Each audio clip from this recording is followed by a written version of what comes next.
ഒരിക്കൽ ഖലീൽ ജിബ്രാൻ പുഴയെ കുറിച്ചിട്ട് ഇങ്ങനെ പറയുന്നുണ്ട്: പുഴ മലമുകളിൽ നിന്ന് ഒഴുകി. ദൈവമേ, ഞങ്ങളെ യഥാസ്ഥാനപ്പെടുത്തണമേ. ക്രിസ്തുവാകുന്ന സമുദ്രത്തിലേക്ക് പോകുമ്പോ യഥാർത്ഥമായ തിരഞ്ഞുനോട്ടങ്ങൾ നമ്മളെ ഏറ്റവും പ്രശസ്തയായ സുധാമൂർത്തി അവരുടെ the day I stop drinking milk എന്നുള്ള പുസ്തകത്തിൽ ഇങ്ങനെ ഒരു കഥ പറയും. ക്രിസ്തുവിനോട് കൂടെ ചേരുമ്പോ നമ്മൾ ക്രിസ്തുവായി മാറുകയാണ് ചെയ്യുന്നത്. കാഴ്ചകളൊന്നും ഇല്ലാത്ത വിധത്തിൽ, മറ്റ് കാഴ്ചകളിലേക്ക് ശ്രദ്ധ വ്യതിക്കാത്ത വിധത്തിൽ ആ കുതിരയെ ഓട്ടപ്പന്തയത്തിൽ ഒന്നാമതെത്തിക്കുവാൻ ഉപയോഗിക്കുന്ന ആ മുഖക്കൊട്ട പോലെ നമ്മുടെ പ്രയോറിറ്റികൾ, നമ്മുടെ താല്പര്യങ്ങൾ, നമ്മുടെ ഉദ്ദേശങ്ങൾ, അത് ഞാനും എൻ്റെ ദൈവം. സങ്കീർത്തന ഭാഗത്ത് 80-ാം സങ്കീർത്തനത്തില് ആവർത്തിച്ച് പറയുന്ന ഒരു പ്രാർത്ഥന ഈ ദിവസങ്ങളിൽ നമ്മുടെ ചിന്തയ്ക്കും മനനത്തിനും ഏറ്റവും അനുയോജ്യമെന്ന് ഞാൻ ചിന്തിക്കുകയാണ്. 80-ാം സങ്കീർത്തനം 3-ാം വാക്യത്തിലും തുടർന്ന് 7-ാം വാക്യത്തിലും 19-ാം വാക്യത്തിലും എല്ലാം നമ്മളത് പ്രാർത്ഥിക്കുന്നുണ്ട്: ദൈവമേ, ഞങ്ങളെ യഥാസ്ഥാനപ്പെടുത്തണമേ എന്ന്. ദൈവമേ, ഞങ്ങളെ യഥാസ്ഥാനപ്പെടുത്തണമേ. ഞങ്ങൾ രക്ഷപ്പെടേണ്ടതിന് തിരുമുഖം പ്രകാശിപ്പിക്കണമേ. ദൈവസന്നിധിയില് നോമ്പിന്റെയും പ്രാർത്ഥനയുടെയും ഉപവാസത്തിന്റെയും അനുഭവത്തിലൂടെ കടന്നു പോകുമ്പോ ബലഹീന മനുഷ്യരാകുന്ന നമുക്കുള്ള നമ്മുടെ ഒരു ആത്യന്തികമായ പ്രാർത്ഥന ഇതാകണം. പലപ്പോഴും പ്രാർത്ഥനകൾ പൂർത്തീകരിക്കുകയും പ്രാർത്ഥനകൾക്ക് മുടക്കം വരാതിരിക്കാനും നമ്മൾ ശ്രമിക്കുമ്പോൾ ആ പ്രാർത്ഥനകളെല്ലാം, ഈ ആത്മീയമായ പരിപോഷണങ്ങളെല്ലാം നമ്മെ കൊണ്ടെത്തുന്ന എത്തിക്കുന്നത് നാം എവിടെയാണോ ആയിരിക്കേണ്ടത് ആ അവസ്ഥയില്, ആ ഒരു പൂർണ്ണതയുടെ അവസ്ഥയിലേക്ക് നമ്മളെ അടുപ്പിക്കുകയാണ് ചെയ്യുന്നത്. നമുക്കെല്ലാവർക്കും പലപ്പോഴും നാം അഭിമുഖീകരിച്ചിട്ടുള്ള അല്ലെങ്കിൽ അഭിമുഖീകരിച്ചുകൊണ്ടിരിക്കുന്ന പ്രശ്നങ്ങളിൽ ഒന്നാണ് പല കാര്യങ്ങളും എവിടെയാണ് ഇരിക്കുന്നത് എന്നറിയാതെ തിട്ടമില്ലാത്തതിന്റെ പേരിൽ അവ തപ്പി അല്ലെങ്കിൽ അവ അന്വേഷിച്ച് നടന്ന് നമ്മൾ സമയം കളയും. പലപ്പോഴും വീടുകൾക്കകത്തു നിന്ന് കേൾക്കുന്ന ചോദ്യങ്ങളിൽ ഒന്നാണ്: ടിവിയുടെ റിമോട്ട് എവിടെ, കാറിന്റെ താക്കോൽ എവിടെ എന്നൊക്കെ. അത് വെക്കുന്ന സ്ഥലത്തെ കുറിച്ചിട്ട് ഒരു നിശ്ചയമില്ലാത്തത് കൊണ്ട്, ഉറപ്പില്ലാത്തത് കൊണ്ട് അവ അന്വേഷിച്ച് സമയം കളയുന്ന ഒരനുഭവം നമ്മുടെ എല്ലാവരുടെയും ജീവിതത്തിൽ ഒരിക്കലല്ലെങ്കിൽ മറ്റൊരു സമയത്ത് വന്നിട്ടുണ്ടാവും.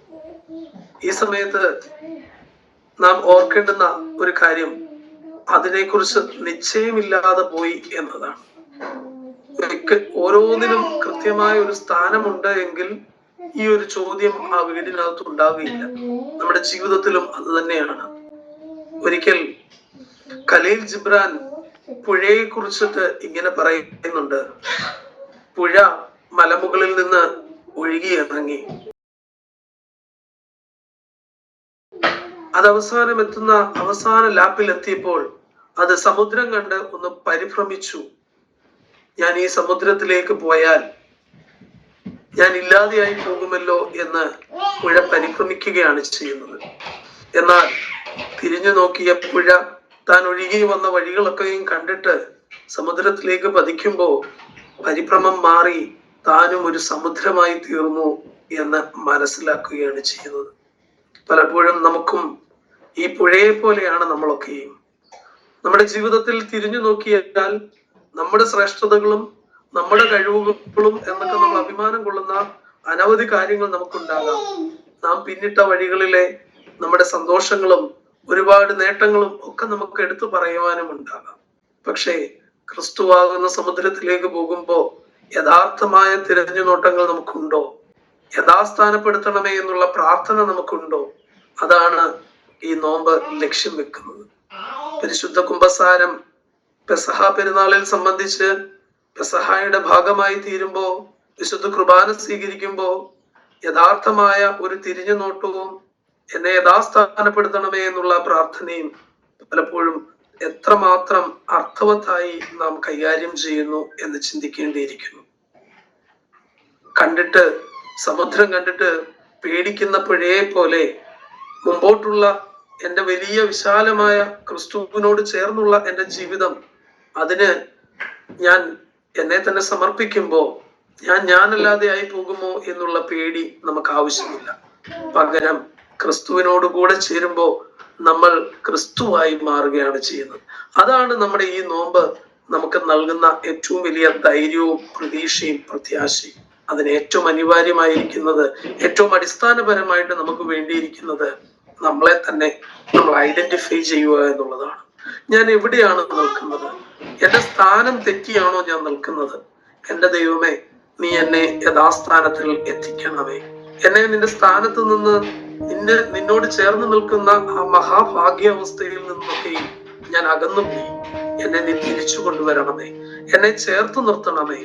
ആ ഒരു ഒരുക്കത്തിന് വേണ്ടി സമുദ്രം കണ്ടപ്പോൾ പുഴ പേടിച്ചതുപോലെ പേടിക്കാതെ നമുക്ക് ക്രിസ്തുവിനോട് ചേരുവാനുള്ള ഒരു വലിയ സന്തോഷത്തിന്റെ, ഒരു വലിയ പ്രത്യാശയുടെ ഒരു ഒരുക്കം നമുക്ക് അനിവാര്യമാണ്. അതിനായി നാം നമ്മെ തന്നെ തിരിച്ചറിയണം, നമ്മൾ എവിടെയാണ് നിൽക്കുന്നതെന്ന്. വിശുദ്ധ കുംഭസാരം അത് ഈ വർഷം മാർച്ച് മാസത്തിൽ അല്പം കഴിഞ്ഞ് ഏപ്രിലിലേക്ക് വന്നതുകൊണ്ട് പലപ്പോഴും പല ഇടവകകളിലുമൊക്കെയും ഈ തിരഞ്ഞെടുപ്പിനോട് ചേർന്നുള്ള ഒരു ചടങ്ങായി മാത്രമായി പോകാതെ ആത്മീയമായി നമ്മളെ തന്നെ ഹൃദയം തുറന്ന് ഒന്ന് നോക്കിയിട്ട് ഞാൻ എവിടെയാ നിൽക്കുന്നത്, എന്റെ ജീവിതം ക്രിസ്തുവിനാകുന്ന ആ സമുദ്രത്തോട് ചേർക്കുവാൻ എനിക്കിനി എന്താണ് തടസ്സമായിട്ടുള്ളത്? അതിനോട് ചേർന്ന് ആ ക്രിസ്തുവിനെ പോലെ എന്റെ പിതാവ് സൽഗുണപൂർണനാകുന്നത് പോലെ എനിക്കും സൽഗുണപൂർണനാക്കി തീരുവാൻ ഒരു പെർഫെക്ഷന്റെ അവസ്ഥയിലേക്ക് ദൈവമേ എന്നെ എത്തിക്കണമേ എന്ന് നമുക്കും പ്രാർത്ഥിക്കാനായിട്ട് സാധിക്കണം. നമ്മൾ ദൈവസന്നിധിയിൽ ചേർന്ന് നിൽക്കുമ്പോ കുതിരയുടെ മുഖക്കോട്ട, സ്പർ എന്നാ പറയുന്നത്, രണ്ട് സൈഡിലും മറ്റു കാഴ്ചകളൊന്നും ഇല്ലാത്ത വിധത്തിൽ, മറ്റു കാഴ്ചകളിലേക്ക് ശ്രദ്ധ പതിക്കാത്ത വിധത്തിൽ ആ കുതിരയെ ഓട്ടപ്പന്തയത്തിൽ ഒന്നാമതെത്തിക്കുവാൻ ഉപയോഗിക്കുന്ന ആ മുഖക്കോട്ട പോലെ നമ്മുടെ പ്രയോറിറ്റികൾ, നമ്മുടെ താല്പര്യങ്ങൾ, നമ്മുടെ ഉദ്ദേശങ്ങൾ, അത് ഞാനും എൻ്റെ ദൈവവും, ഞാനും എൻ്റെ ക്രിസ്തുവും, അതിനിടയിൽ മറ്റൊന്നും വേണ്ട എന്നുള്ള തീരുമാനത്തിലേക്ക് ഫിക്സ് ദ പ്രയോറിറ്റി എന്ന് പറയും. നമ്മുടെ പ്രയോറിറ്റികൾ കുരിശിലേക്ക് ആയിരിക്കണം.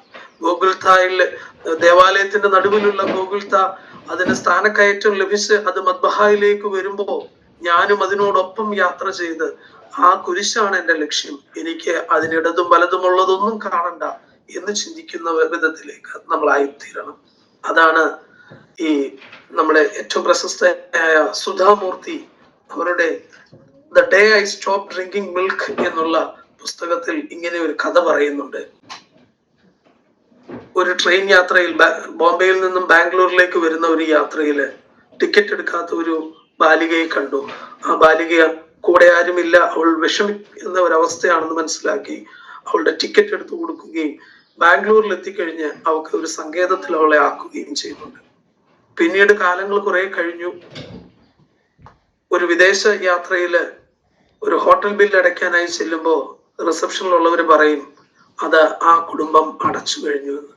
ചെന്ന് നിങ്ങൾ എന്തിന് എന്റെ ബില്ല് അടച്ചു എന്ന് ചോദിക്കുമ്പോ ആ മകൾ പറയുന്ന, ആ പെൺകുട്ടി പറയുന്ന ഒരു വാക്കുണ്ട്, അന്ന് ബോംബെയിൽ നിന്നും ബാംഗ്ലൂരിലേക്ക് പോയ ട്രെയിൻ ടിക്കറ്റിന്റെ മുമ്പിൽ ഇതൊന്നും ഒന്നുമല്ല എന്ന്.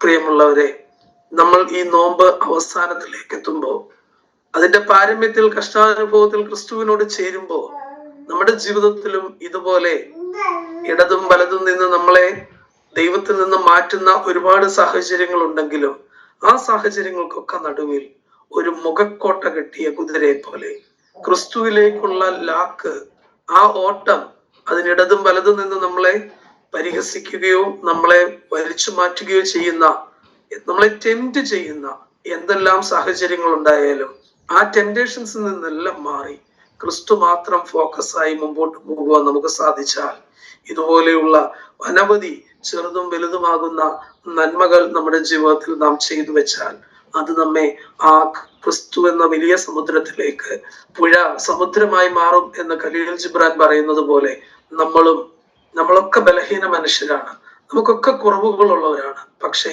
ആ കുറവുകൾക്കൊക്കെ അപ്പുറമായി പരിശുദ്ധ നോമ്പിന്റെ പുണ്യവും പരിശുദ്ധ നോമ്പിലൂടെ നാം നേടിയെടുക്കുന്ന ആത്മീയ ചൈതന്യവും നമ്മെ ക്രിസ്തുവാകുന്ന സമുദ്രത്തിലേക്ക് എത്തിക്കും. അതിലൊരു സംശയവുമില്ല. നമുക്ക് എല്ലാവർക്കും ദൈവസന്നിധിയിൽ പ്രാർത്ഥിക്കാം. യഹോവേ, ഞങ്ങളെ യഥാസ്ഥാനപ്പെടുത്തണമേ, ദൈവമേ എന്നെ യഥാസ്ഥാനപ്പെടുത്തണമേ എന്ന് നമുക്ക് ദൈവസന്നിധിയിൽ പ്രാർത്ഥിച്ചുകൊണ്ട് ഈ നോമ്പിന്റെ പാരമ്യത്തിലേക്ക് നമുക്ക് അടുത്തു വരാം. ദൈവമേ, ഞങ്ങൾ എല്ലാവരെയും അതിനിടയാക്കണമേ, സഹായിക്കണമേ, ശക്തീകരിക്കണമേ എന്ന് പ്രാർത്ഥിച്ചുകൊണ്ട് ഞാൻ എൻ്റെ വാക്കുകൾ ഉപസ്മരിക്കുന്നു. ബലഹീനായ എനിക്ക് ഇന്ന് ഈ സമയത്ത് നിങ്ങളോടൊപ്പം ആയിരിക്കാനായിട്ട് അവസരം നൽകിയ എല്ലാവരോടും, പ്രത്യേകിച്ച് എൻ്റെ ചുമതലക്കാരായിട്ടുള്ള വൈദികനോടും തിരുമേനിയോടുമുള്ള നന്ദിയും സ്നേഹവും അറിയിച്ചുകൊണ്ട് ബലഹീനായ എന്നെയും കൂടി നിങ്ങളുടെ പ്രാർത്ഥനയിൽ ഓർക്കണമേ എന്ന് പ്രത്യേകമായിട്ട് അപേക്ഷിച്ചുകൊണ്ട് എൻ്റെ വാക്കുകൾ ഉപസ്മരിക്കുന്നു. നന്ദി.